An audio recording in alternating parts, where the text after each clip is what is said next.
nedeľu predpoludním sa na Ružinovskom Rapide rozbehol zimný turnaj Bratislavského futbalového zväzu seniorov. V prvom zápase na seba narazili ŠKP Dúbravka a Stupava. Obaja súperi sa veľmi dobre poznajú z účinkovania 4. lige, kde sa oba celky pohybujú v pokojnom strede tabuľky. Vstup do zápasu mali lepší policajti, keď najprv pohrozil hlavou Kordoš. V zápätí sa po krásnej kombinačnej akcii a prieniku Valoviča dostal do 100% šance Marek, ale jeho ležérne zakončenie kryl skvelým zákrokom hosťujúci Švarc. Stupavčania hrozili najmä po individuálnych chybách domácej obrany, keď sa k strele dostal Kukumberg, no k dorážke Popluhár už nie. Tlak Dúbravčanov pokračoval ďalej. Po ďalšej peknej kombinačnej akcii ratovali hostia poslednej chvíli na roh. Po ňom sa opäť vyznamenal Švarc.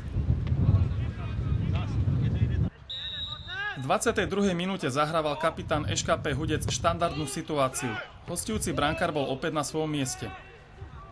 O 10 minút zakončoval ojedinelý protiútok Stupavčanov Popluhár, no jeho špicák netrafil priestor brány.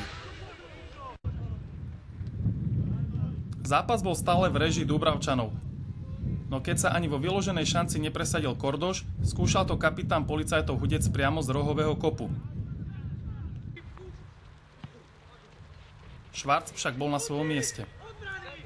Hostia vystrčili rožky 2 minúty pred prestávkou. Hostujúci útočník prešiel cez stred obrany Dúbravky, no na zakončenie už nemal síl. Policajti túto výstrahu nezobrali vážne a po zlom odkope Dlugoša sa lopty zmocnil Popluhár, ktorého domáca obrana len faulovala a rozhodca nariadil pokutový kop. Ten bezpečne premenil Samseli. Stupava tak vyhrala prvý polčas 1-0.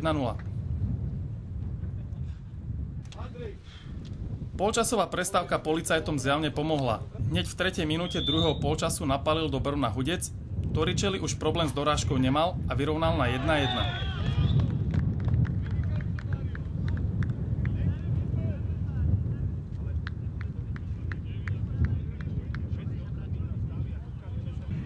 Výhodu štandardnej situácie mali aj Stupavčania, no lopta tesne minula bránu.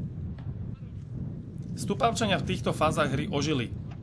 Po rohu trafil Brno Samseli, následne neklapla Dúbravčanov offsideová pasca, výborným zákrokom sa zaskvel Laurinec.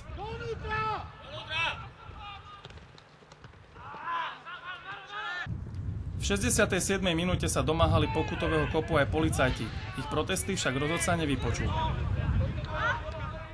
Stupavčania hrízli stále viac a viac. Samostatný nájazd od polovice ihriska nepremenil Lindovský.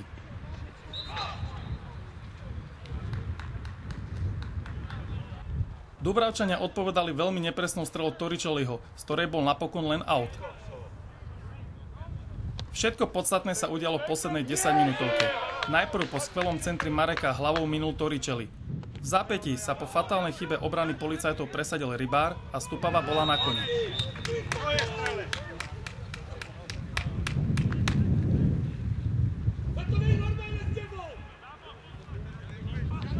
Eškapáci vsadili všetko na útok. Hostia mali viac priestoru na kombináciu, no Popluhárové technické zakončenie šlo tesne vedľa. Policajti zbrane neskladali. Po nakopnutej lopte vyhral súboj s brankárom Marek a bolo vyrovnané 2-2.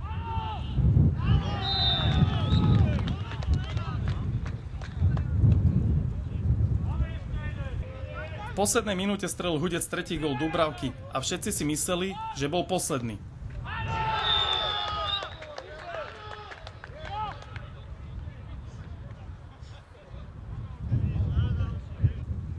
Lenže v nadstavenom čase padli ešte 2 góly.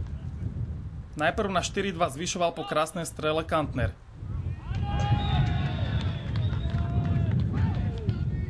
Na konečných 4-3 ešte pred záverečným hvizdom znížil Kukumberg.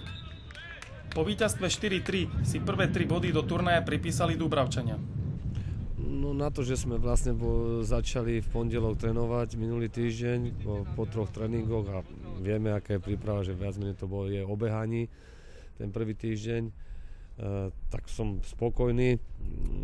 Ten prvý polčas už si myslím, že tam sme mohli vyhrávať, sme si vypracovali čistejšie šance, super dal po našich chybách, vlastne síce mohol dať aj on 2-3 góly, ale len jeden, prehrali sme ten prvý polčas 1-0 a v druhom polčase myslím si, že po celkom dobrej hre zase sme otočili ten zápas, vyhrali sme, taká spokojnosť, ako však hovorím na to, že to je prvý zápas prípravný.